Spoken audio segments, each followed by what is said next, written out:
products like Dell, Cisco, IBM, HP, Fujitsu who actually manufacture hardware specific to deployment of SAP HANA here. Yeah? And then we also refer SAP HANA as a platform. This is very, very important. So SAP HANA, apart from being leveraged as a database where you basically store your data and then retrieve whenever you want, it is also referred as a platform. So when I say platform, it has got its own application server where you can develop your applications and deploy on top of it. That's what we refer it as platforms. So the application server in HANA, we refer it as XS engine, Extended Application Services, where you can go about developing your own applications and deploy it onto XS engine bus. Not only your own applications, there are any application which is designed to be deployed on it, we can deploy. For example, your Lumira server bus. Lumira server is designed to, we have a server application which is designed to deploy on HANA XS engine. So I can install SAP HANA Lumira server on XS engine. I can deploy it onto it. So it's like a web server where you can develop your applications and deploy onto it, which can respond to all HTTP requests coming from the different users. So when you say, so HANA can also be used as a platform. It will have its own XS engine, which is referred as Extended Application Server, where you can deploy your applications on top of it and which will respond to all the users who are running the request through HTTP or HTTPS requests. Okay. So as part of this HANA native development, we'll have two things. One is native development, non-native development. So when you say native development, what SAP has done is they've given certain native frameworks, say SAP UI5 for designing the front-end screen. Okay. And for backend, as it is, we have HANA database where you can build your database. And they've given some services like OData services or JavaScript or XML through which you can build your service. Having database, services, and able to design your front-end screen with UI5, we can develop your own application. That is will be called referred as HANA native development. When you develop your own custom applications leveraging the native framework like SAP UI5 or OData services, XML and JavaScripting and the database in the backend, we refer it as HANA native development. Say for example, if you want, you can also develop your custom applications on HANA by using Java, C, C++, .NET, ABAP, all these will be referred as non-native applications. Instead of leveraging the native framework, we can also leverage other programming languages to deploy applications on top of HANA. We call this non-native application. Okay. Now let's look at this. Let me get to this. So generally, whenever you say application, yeah, must have some front end. Yeah. It will have a back-end database here. And it should have an application server which actually will build the bridge between the front end and back end. So front end, basically you're dealing with screens where the end user is interacting with it. We can refer to as UI, user interface. This will be the screen where end user of the application will interact with the application. That will be UI front end. In the back end, you'll have the database. Yeah, where you basically have all the response. Let's say you're building some application.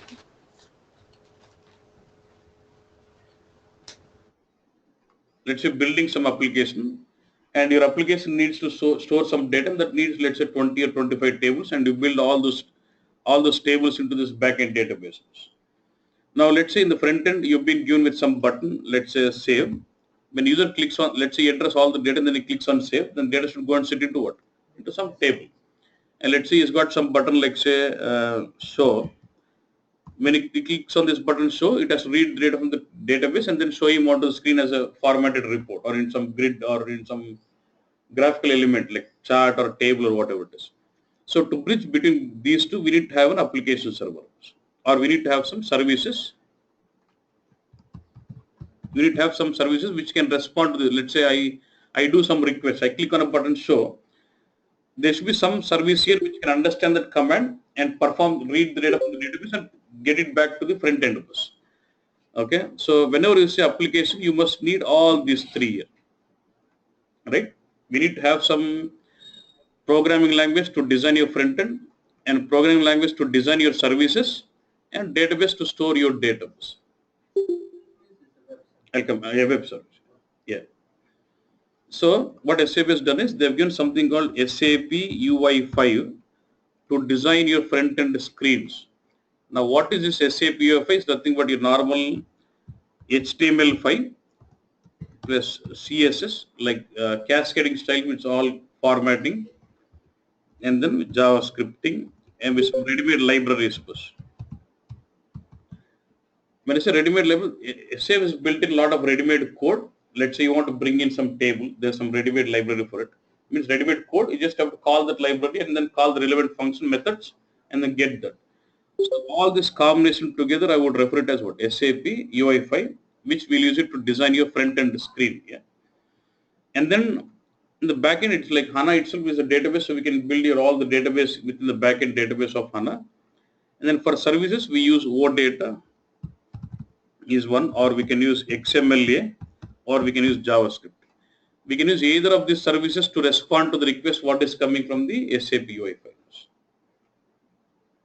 Clearness? Like this, when you leverage this SAP UI5 and these OData or XML or JavaScripting for designing your services, server-side JavaScripting, and then backend database together, we call it HANA native development.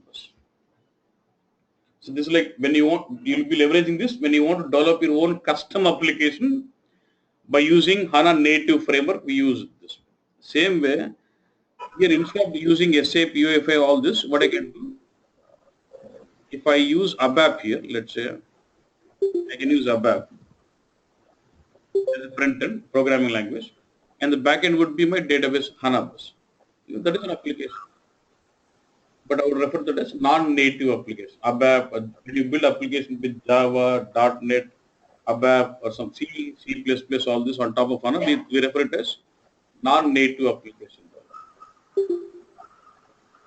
So, because of this XS engine, extended application services or extended application server, which is a small engine, like a web server, where you can, by using this, you can develop your own custom applications and deploy it onto that engine and start running. Okay, so you understand this? So apart from develop your own applications, SAP has delivered a lot of applications like say Lumira server or Design Studio server. All those also can be deployed onto XS engine.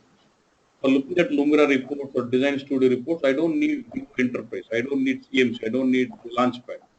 I don't need to have View at all. I can have Lumira client. I can have Lumira Design Studio client and deploy these servers onto XS engine and develop my Design Studio Lumira dashboards and publish onto the server which is running on XS engine of HANA Studio, HANA database. That's the flexibility. Okay. Now, getting in details of this, that's what they're trying to explain. So, for browser-based or mobile-based front-end applications, we'll be using SAP UI5.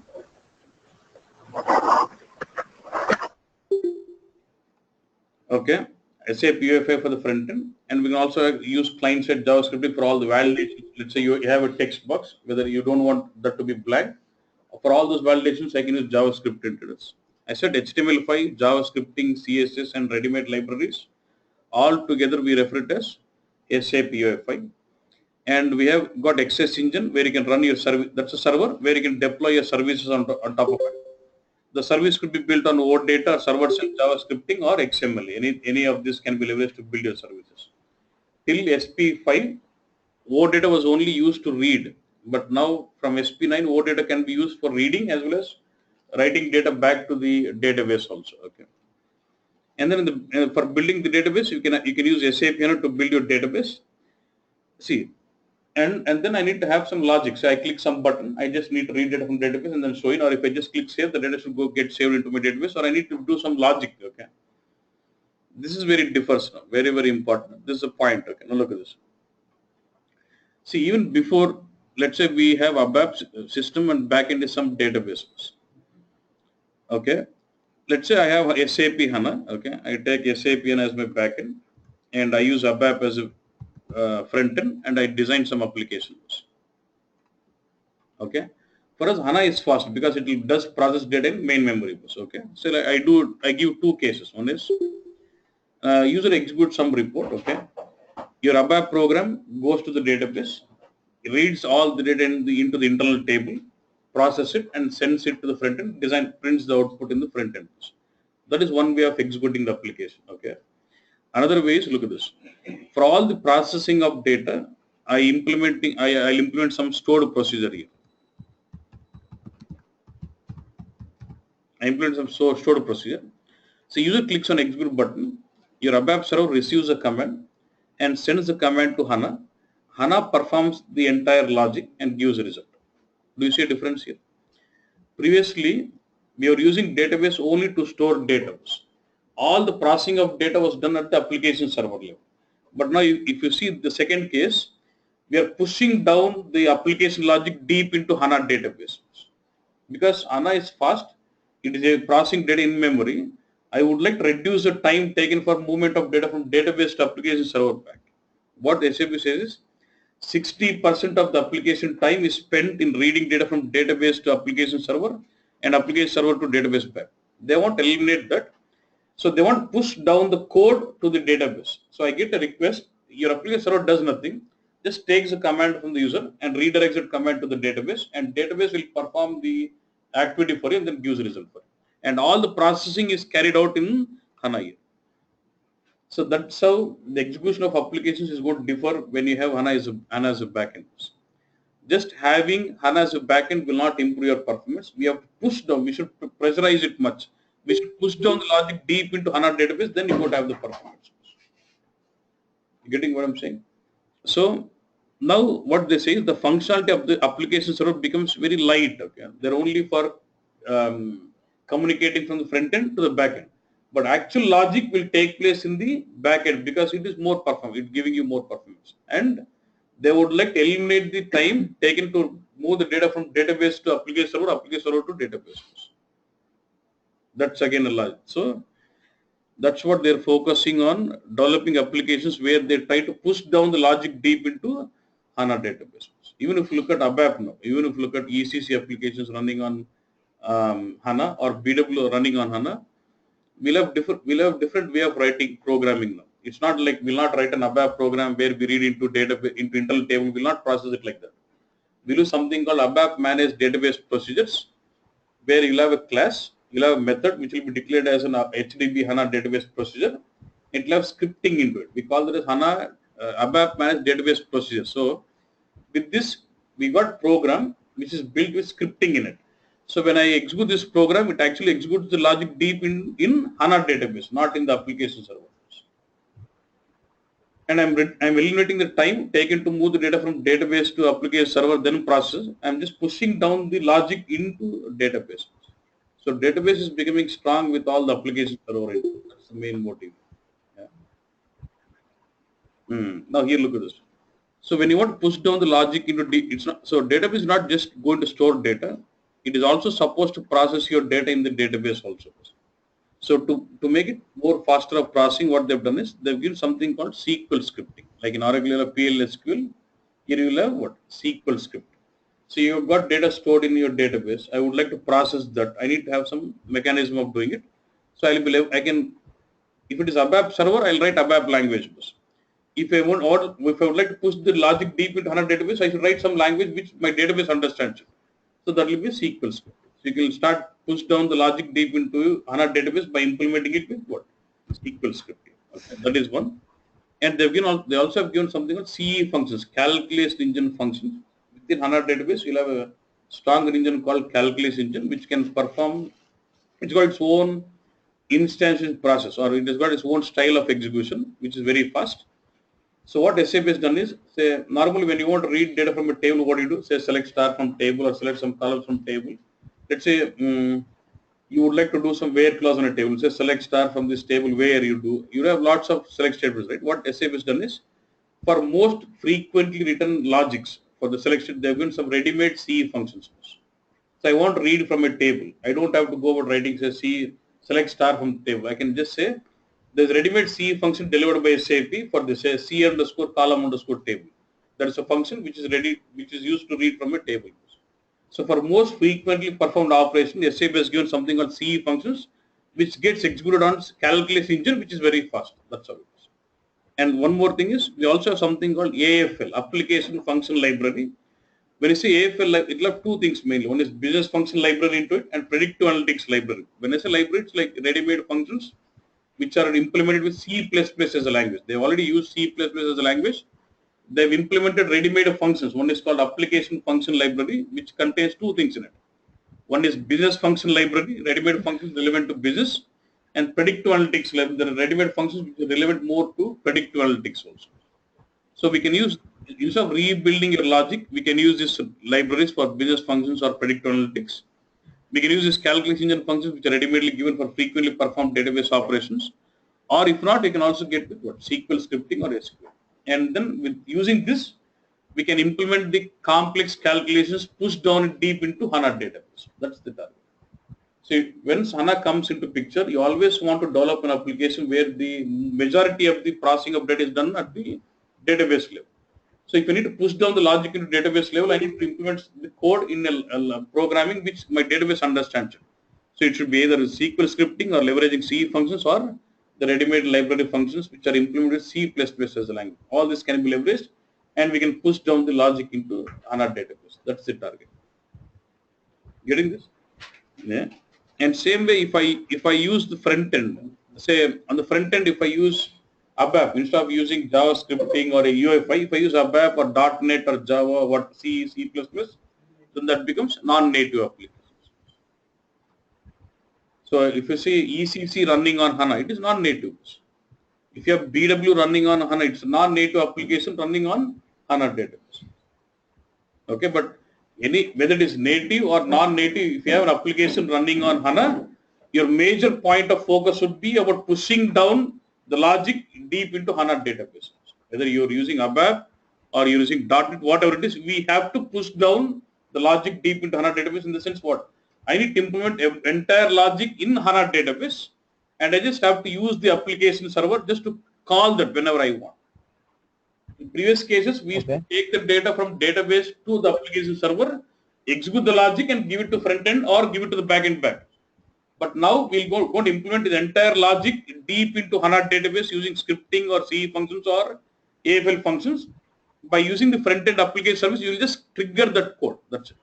So with this functionality, you're pushing down the logic deep into HANA database and you're eliminating the time taken to move the data from database to application server and improving the performance of that's the target. Even if you're looking at BW or HANA, you're writing your transformations, you write your start routine, end routines, all this. Even there, you won't have something called SAP HANA expert script routine, where you start writing scripting in the transformations, wherein you're pushing down the transformations of BW deep into HANA database. If I implement for BW to understand more, if I write my transformations with ABAP, so the logic will get executed in the application server. You're not getting any benefit. There are still customers who say, I've implemented HANA, but I'm still not getting the performance. Why? Bench car konte kada na, speed tokkala kada. Ante HANA konte kada, HANA ese kada. Then you should put pressure, lot of pressure onto it. That is important. So even if you have HANA in the back. Not getting. Hello. Okay, see what I'm saying. If in BW you can implement transformations with ABAP. If I do that, what happens? All the data is processed at the application server. Then it's the same performance either you run on HANA or either you run BW on non-HANA database also. But once I have HANA in the backend, I must push down the logic deep into HANA database, which has got powerful engines in it, calculation engines. What I do is, instead of writing normal transformation with ABAP, I implement something called ABAP managed database procedure, where I'll have ABAP class, I'll have method which is declared as HANA based procedure and I'll write scripting into it. So when I start writing scripting, then scripting is understood by my database. With that, the transformation logic is pushed down deep into HANA database. ఏ పని ఉన్నా మొత్తం దొబ్బేయాలి కిందికి HANA. ఎంత దొబ్బితే అంత performance అన్నట్టు. Push down అంటే ఏం లేదన్న, పైన అప్లికేషన్ లెవెల్ పని చేయకుండా ఆ పని అంతా కింద HANAకి ఇచ్చేయాలి. అది పుష్ డౌన్ అంటే కిందికి దొబ్బాలి లాజిక్ అంతా. So no. Can you tell him in English what you said now?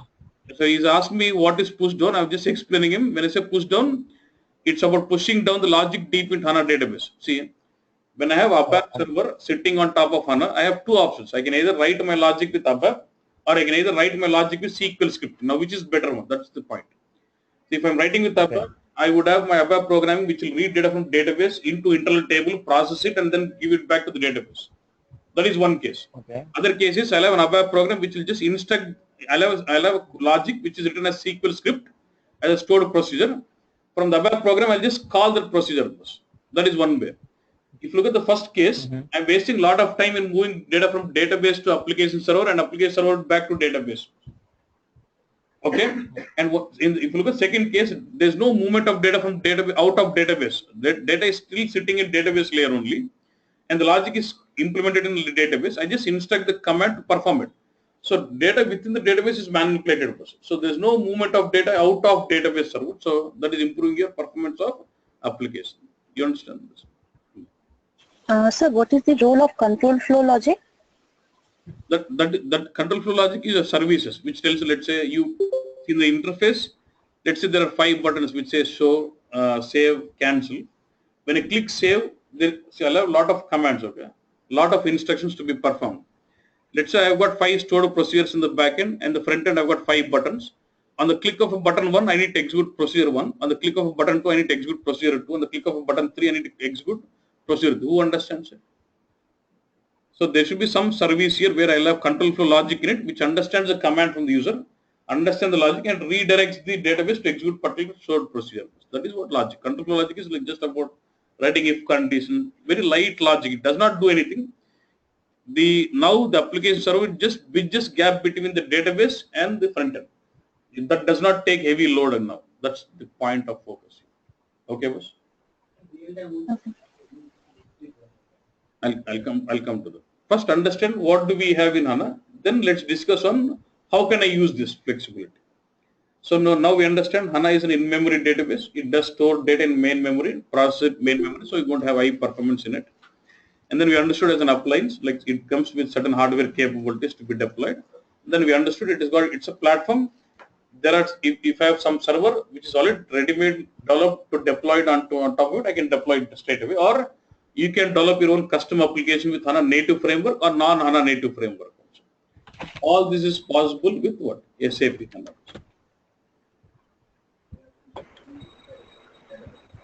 You have to push. Here also using data load and database software. So clients are actually to acquire more software that will be using fast, right? Yeah, exactly. I'll come to that. He's saying if I push down logic deep into HANA database, if I pressurize it a lot, obviously I need to have more hardware capabilities or more resources is consumed. So I need to have lots of resources in HANA, which is very costly for, right? Yeah. For me, bench is costly. For some person, bench is mandatory.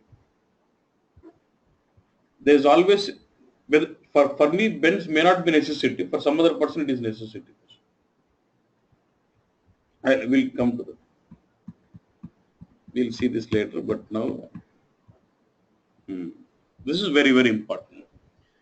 So we need to understand. See, before you think about learning HANA, you should understand. You understand what is HANA now.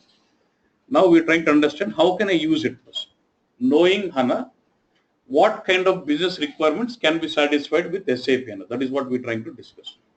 Ee HANA ni ela vaadachu? Another question. That's what.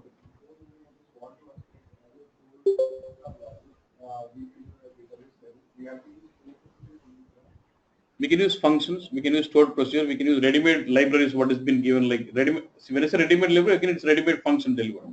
It's about, if you want to implement your logic into database, it's about scripting, SQL scripting. Because your database engine will not, there's also, you also have R integration. We can also implement your logic with R language also. SAP HANA has got R language, you can also implement your logic with R language also. Okay. Yeah, so now what we're trying to understand is the use cases of SAP HANA. Now we know what is HANA. In what kind of business requirements we can think about leveraging SAP HANA. That's very, very important. Okay.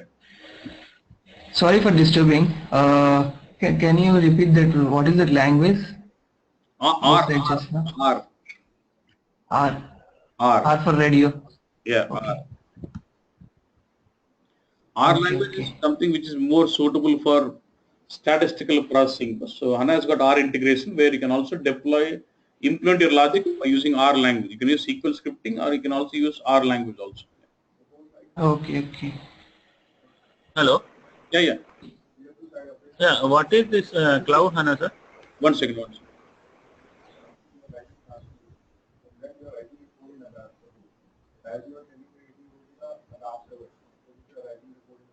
Yeah, yeah, yeah. Yeah.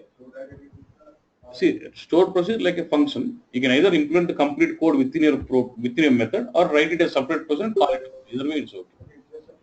It's like a function. You can call it separately or you can implement your logic within your body also. Either way, you can do. Yeah. What is it? Yeah. From the online. Hello. Yeah, yeah. What is it? Yeah. Yeah. And HANA use cases, Cloud on HANA. What is the concept called? I'll come to that. I'll come to one by one. Okay. Yeah. Now we're trying to discuss on HANA use cases. When I say use case, what is I'm trying to explain is, say now we know what is HANA. In what kind of business requirements or business functionalities we can leverage SAP HANA. That's the point. Okay, boss? Now first thing is SAP HANA is data markers. We can, and in the normal terminology they're referring this as enterprise HANA, or some people are also calling it as native HANA also. We can refer it as HANA as data mart. Okay.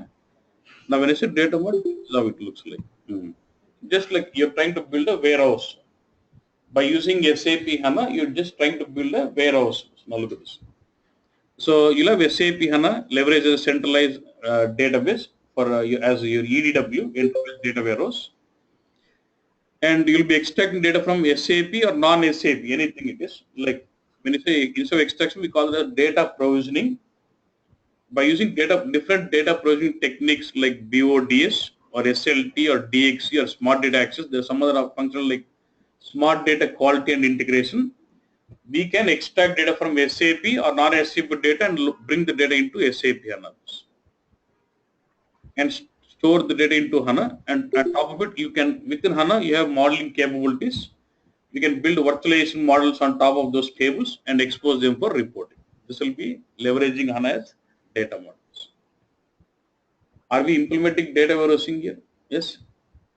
Are we not implementing the concept of data warehousing first? So I'll be leveraging HANA as a centralized database. Okay. And by using different data processing techniques like BODS or smart data access or DXC, all this stuff, I would extract data from SAP or non-SAP data and bring all the data into HANA database and physically store data into tables, which we'll be referring as column store tables. On top of those tables, by leveraging HANA modeling capabilities, I will build virtualization models on top of those tables by using attribute view or analytical view or calculation views and expose them for reporting. This is one option. Getting this? Okay. Okay. So implementing HANA. So if there is a customer who is looking at implementing a warehouse, you can still go for SAP HANA. Okay. Okay. Now now if you look at this, within SAP, there are a lot of technologies which overlap this concept.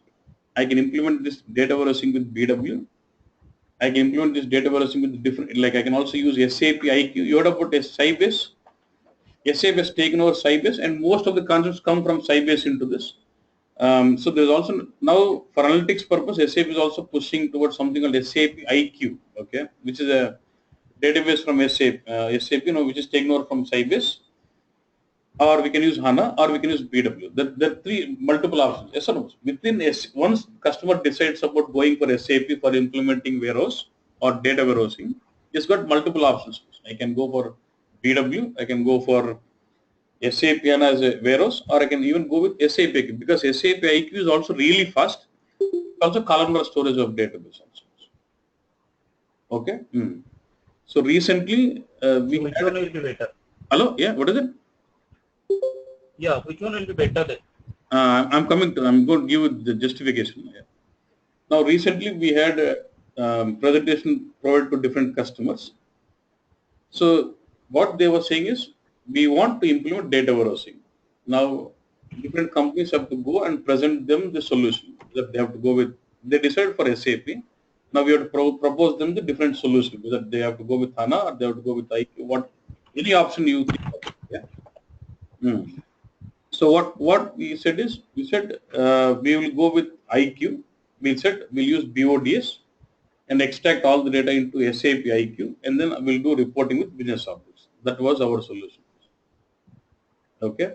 So the question is, now as a solution architect, why did you propose this one? Why not BW, which is your favorite area, and why not HANA? Right? Now look at this. If you look at now first case, now why no BW there? Okay.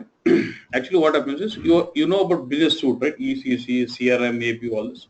Now what SAP does is, if I buy SAP business suite, ECC or CRM or AP or anything, okay, with 50 user licenses, your BW is free for you. Getting what I'm saying? If there's a customer who is buying SAP business suite with the minimum 50 user licenses, BW is given freely. The licensing of BW would be free. So, okay, but there is a condition supply saying they can only use this BW, only extracting data from that business suite into BW and then do reporting. They cannot extract from any other application. Getting what I'm saying? If there's a customer who is buying the business suite with minimum 50 user licenses, is been given with BW free licenses on BW. So they can use, when it is free, it is better to use what? BW in that case. They'll install BW and they upload all the data to BW as a warehouse and they'll do reporting. But in the conditions, you have to use this BW only as a warehouse for extracting data from the business suite what you have purchased from me. Apart from this, some 10%, 20% from flat files is okay. Okay, that is one condition. Suppose if you want to extract. I think. Hello, yeah. Hello. Yeah. Yeah, tell me, yeah.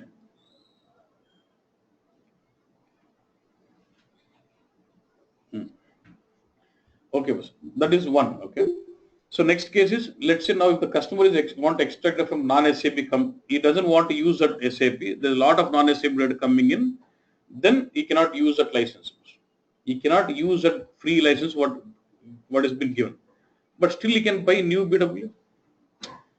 Getting what I'm saying? Okay, he can still buy a new BW system, again new licensing on BW, then where he'll push down all the non-SAP data, right? All right, good. Now what SAP says is, if you're extracting data from a non-SAP systems and you want only non-SAP systems and you want to set up a warehouse with BW, you're not really leveraging business content in that case. Then why do you want to set up such a huge server of BW for implementing warehouse? BW NetWeaver suite is because they don't sell BW separate. It is a complete NetWeaver suite, right? It will be very huge.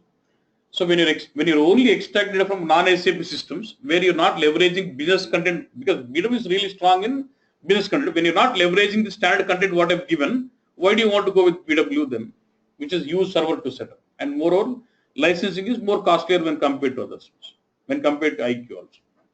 That is one point of discussion. The next what we say is, since we're extracting non-SAP, I'm not using the business content of BW, then my option of BW is ruled out. So next option is, I've got two things. Either I use HANA as a database, or I implement with what? I implement the warehouse with IQ. There are two options here. Clear in this? Okay. If the customer has got huge amount of data, okay, really huge, okay, and then they would like to have reporting frequencies really in real time, means as and when the transaction is done, they would like to have the reporting and there is huge amount of data, then would be HANA.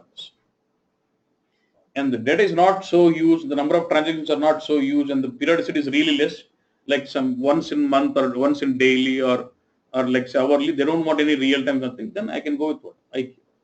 Because even IQ does support columnar storage of databases. So within SAP technologies, you can implement warehousing in either of these cases. That is where analytics is moving towards now. Now, when you just can't say I'm a BW resource, you should say I'm an SAP analytics resource. When you say SAP analytics resource, if you be able to handle a warehouse implementation with BW, you can handle a warehouse implementation with HANA as a warehouse database, or even IQ as a warehouse database. That's the. Hello. Yeah. Hello. Yeah. Hello, sir. Some voice, unnecessary noise is coming.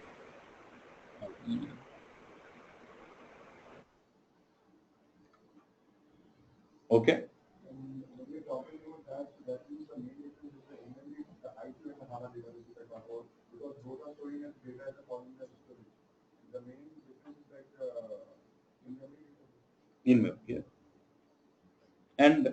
IQ is also like a platform. So I said access engine, right? IQ also, even in IQ, you can deploy your own web service also.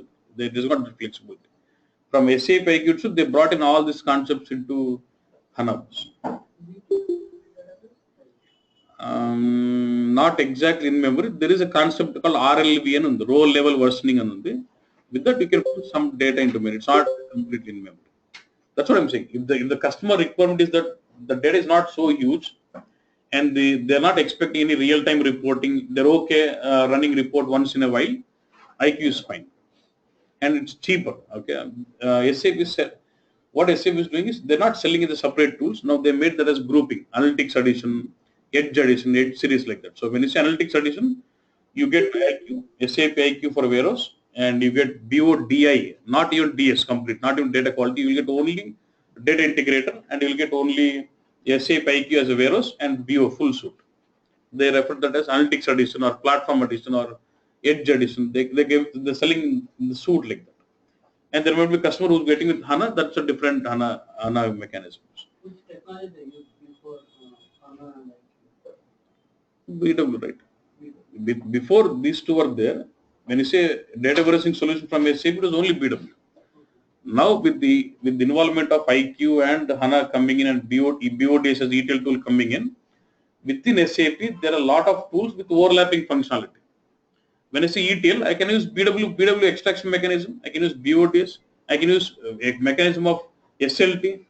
There are a lot of overlapping, but the deciding which one to be used is a solutioning.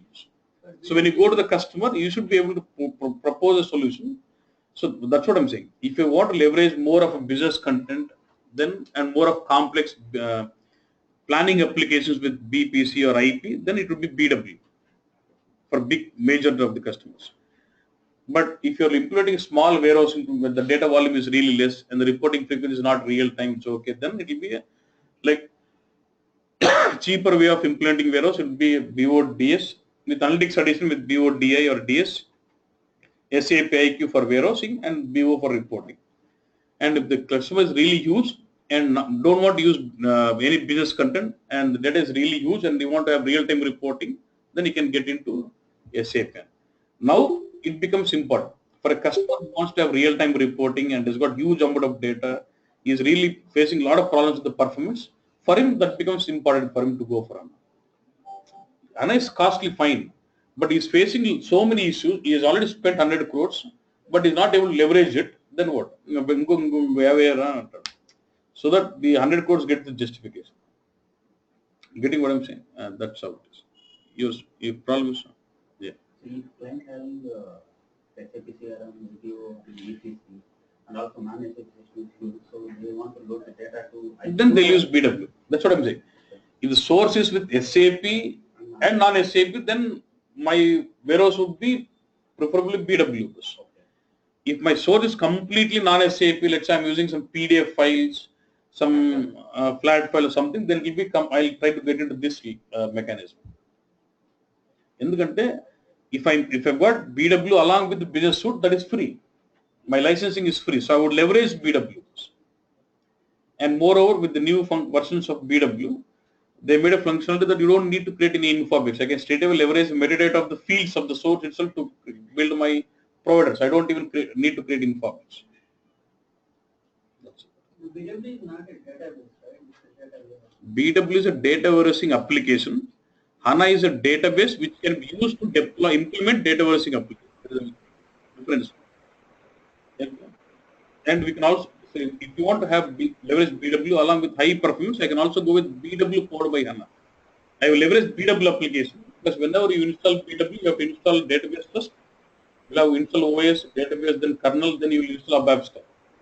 So when you install a database, I can install with HANA first. So I can install SAP HANA. On top of it, I can install BW. So I can even then that could be hybrid combination where I'm leveraging functionality of BW as well as functionality of HANA. Mixed up approach, mixed model. You can also look at that solutioning also with BW on HANA or just core HANA, just BW, just with IQ. Any kind of data warehousing solution depends on the requirements of the customers. How much of volume of data they have, what is the frequency of the reporting they're expecting, or their source is SAP or non-SAP. Based on that, we get on to solution. Okay. Yeah. So in future, they are telling that BW is you can ignore that one with only delta C. So now the question comes saying in future BW is out. No. Because whatever BW. I understand. That's what I'm saying. So even if I take the